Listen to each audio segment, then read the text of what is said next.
बारामती लोकसभा मतदारसंघ हा नेहमीच चर्चेत राहिला आहे. विशेष म्हणजे 2024च्या लोकसभा निवडणुकीचा जर विचार केला, तर आपल्याला अनेक घडामोडी दिसून आल्या आहेत. म्हणजे गेल्या वर्षभरात राष्ट्रवादीमध्ये जे काही घडलं, ते आता सगळ्या महाराष्ट्राला माहीत आहे. त्यावर पुन्हा एकदा बोलण्याची काही गरज वाटत नाही. पण आता गेल्या 8-15 दिवसापासून इथलं जे समीकरण आहे, ते दिवसेंदिवस बदलतंय. म्हणजे अगोदरचा जर आपण परिणाम पाहिला, तर कुठेतरी सुप्रिया सुळे यांच्याकडे एक मतदार वर्ग वळत होता असं दिसत होतं. दुसऱ्या फेजमध्ये म्हणजे त्याच्या 8 ते 10 दिवसानंतर जर आपण पाहिलं, तर एक अजित पवारांचं एक सकारात्मक वातावरण दिसायला लागलं होतं.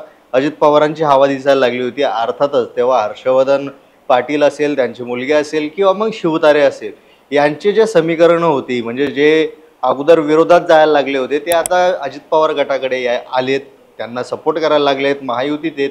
आता त्यामुळे अर्थातच इथलं गणित सगळं बदललं आणि त्या मतदारसंघातून किंवा त्यांचा जो एक मतदार आहे स्वतःचा, शिवतारेंचा असेल, हर्षवर्धन यांचा असेल, तो मतदार आता कुठेतरी यांच्याकडे वळतोय. आता अर्थातच ही चांगली बाजू आहे, जमेची बाजू आहे. पण पुन्हा 8-10 दिवसात असं काय झालं की हे समीकरण पुन्हा एकदा बदलायला लागलं. म्हणजेच काय, जे अगोदर सुप्रियाताई यांच्याकडे जाणारं वातावरण होतं, ते नंतर अजित पवार यांच्याकडे गेलं आणि आता पुन्हा अजित पवार यांच्याकडे जाणारं वातावरण सुप्रियाताई सुळे यांच्याकडे जाताना दिसतंय का? याच्या पाठीमागे नेमके काय समीकरणं असू शकतात, काय रणनीती असू शकते आणि नेमकं बदल कुठे होतोय, कोणामुळे होतोय, हे या व्हिडिओच्या माध्यमातून पाहूया.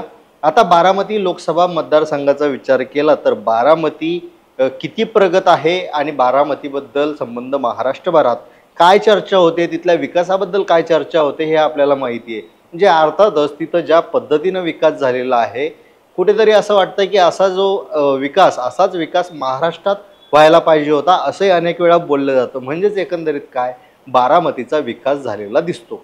आता बारामतीचा विकास झालेला दिसतो, याच्या पाठीमागे कोणते फॅक्टर महत्त्वाचे आहेत? तर सगळ्यात मोठा, पहिला आणि महत्त्वाचा फॅक्टर म्हणजे कोणता असेल? तो म्हणजे शरद पवार. आता शरद पवार हे एक फॅक्टर असं आहे की ते कुठेही उभं राहिलं किंवा त्यांनी कोणतीही खेळी खेळली किंवा कोणतीही महाराष्ट्रात किंवा देशाच्या पातळीवर कोणतीही मोठी घटना घडली, तर तिथं शरद पवार यांचा काही संबंध आहे का, अशी एक चर्चा सुरू व्हायला लागते. आता इतकं मोठं राजकीय वजन असलेल्या माणसाच्या मतदारसंघात स्वतःच्या मुलीच्या विजयाबद्दलच चिंता निर्माण होत असेल, तर निश्चितच माणूस शांत बसणाऱ्यातला नाही. म्हणजे साताऱ्याचा जर आपण विचार केला 2019चा, तर ती एक स्वाभिमानाची लढाई झाली होती आणि त्या स्वाभिमानाच्या लढाईत श्रीनिवास पाटील यांना उभं करून त्यांनी अक्षरशः उदयनराजे यांना पाडलं होतं. मग आता जर बारामतीचा विचार केला, तर इथली जी समीकरणं आहेत, इथले जे कांगोरे आहेत, इथलं जो गावागावात किंवा गल्ली गल्लीचा जरी विचार केला, तरी शरद पवार यांना जर महाराष्ट्राचा एकंदरीत इतका लेखाजोखा माहिती आहे, तर बारामतीचा किती प्रमाणात माहीत असेल याची जाणीव आपण करू शकतो किंवा इमॅजिन करू शकतो.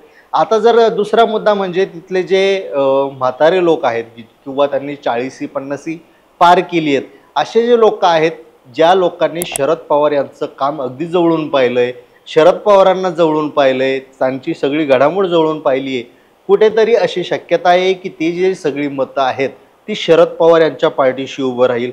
दुसरं म्हणजे महाराष्ट्रात एकत्र कुटुंब पद्धती आहे आणि वडीलधाऱ्यांना मान देण्याचा एक आपल्याकडे संस्कार आहेत, संस्कृती आहे. याचा विचार केला तर कुठेतरी हाही एक प्लस पॉईंट आता ठरतोय आणि त्या अनुषंगाने शरद पवार यांच्याकडे पाहण्याचा दृष्टिकोन हळूहळू बदलायला लागलाय. तिसरी गोष्ट म्हणजे शरद पवार म्हणजे कोणतंही बाप लेकीचं जे नातं असतं, एक संवेदनशील नातं, एक प्रेमळ नातं, आणि लेक म्हटली, माहेर म्हटलं, तर त्याच्याकडे एक संवेदनशीलपणे, सहानुभूतीनं पाहिलं जातं.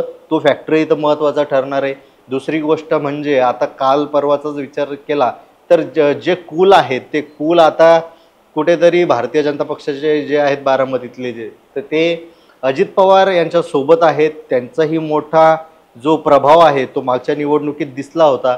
ते आता सोबत गेल्यानं निश्चितच अजित पवार यांची ताकद वाढतीये.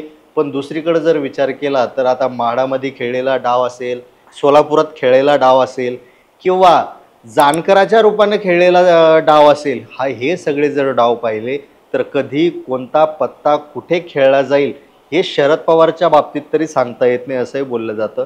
म्हणजेच एकंदरीत बारामतीचा विचार केला किंवा बारामतीचा जर सर्वेही आपण पाहिला किंवा जे बरीच माध्यमं तिथं जाऊन संवाद साधतायत लोकांशी, ती जरी आपण एक आढावा घेतला, तर कुठेतरी शरद पवार यांच्याकडे कल अधिक दिसतोय. आता इथल्या जर आपण दुसऱ्या घडामोडी पाहिल्या तर शरद पवार नावाचाच उमेदवार उभा करणं किंवा एक जो मुस्लिम मतदार आहे त्याला तुतारी चिन्ह देणं. आता हे सगळ्या पाठीमागे कोणाचा हात असू शकतो का अशी शंका निर्माण होते. पण याचा परिणाम किती तुतारीवर होईल, किती शरद पवारांवर होईल हे निवडणुकीत कळेलच. पण अर्थातच या सगळ्यामुळे कुठेतरी महायुती घाबरलेली आहे आणि ते यामुळेच हे सगळे गोष्टी करताय. त्यांना एक भीती आहे हरण्याची, अशी एक गोष्ट, अशी चर्चा सुरू व्हायला लागली आणि निश्चितच याचा फायदा इथून बारामतीतून शरद पवारांना होईल. दुसरा महत्त्वाचा फॅक्टर म्हणजे ठाकरे यांचा जो तिथला एक मतदार वर्ग आहे तो मतदार वर्गही यांच्या पाठीमागे आहे, काँग्रेसचा मतदार वर्ग यांच्या पाठीमागे आहे आणि शरद पवारांच्या सहानुभूतीचाही मतदार वर्ग यांच्या पाठीमागे आहे. सोबतच योगेंद्र पवार जे आहेत किंवा मग रोहित पवार आहेत, हे जे आपण युवक फळी जर तिथली पाहिली तर त्यांनीही एक चांगलं संघटनेतून निर्माण केलं आहे आणि कुठेतरी आपल्या आजोबांच्या पाठीशी उभं राहण्याची भूमिका त्यांनी घेतलेली आहे. रोहित पवार ज्या पद्धतीनं आपली आक्रमक भूमिका मांडतात याचाही मोठा परिणाम होतोय. आता हे समीकरण जे आता सुप्रियाताई सुळे यांच्याकडे वळतंय ते किती दिवस राहील किंवा ते परिणामकारक ठरेल का, याबद्दल आपल्याला काय वाटतं कमेंटमध्ये नक्की सांगा.